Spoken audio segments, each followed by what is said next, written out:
Welcome, everyone, to the grand finale of our cybersecurity series. After all our exploration, you might ask, what's next? The answer lies in two words: continuous learning. Cybersecurity, like many fields in technology, evolves rapidly.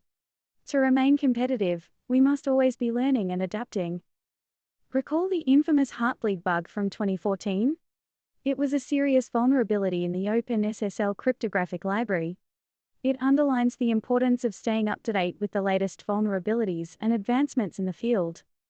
Let's do a quick demonstration of how to check for the Heartbleed vulnerability using a Python tool called Nmap. For this, we need to have Nmap and Python, Nmap installed. This script will scan the specified host and port for the Heartbleed vulnerability and let you know if it's vulnerable. Part of continuous learning also involves specialization. As you've experienced throughout this series, cybersecurity is a broad field.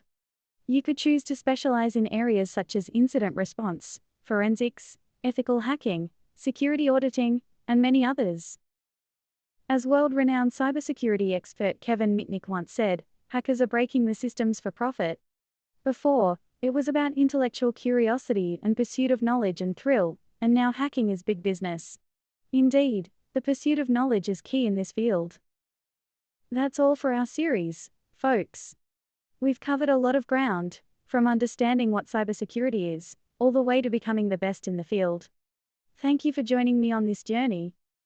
I hope you found the series helpful and that it has sparked your interest in the dynamic, exciting field of cybersecurity. Remember, your journey in cybersecurity is just beginning. Keep exploring, keep learning, and most importantly, stay safe.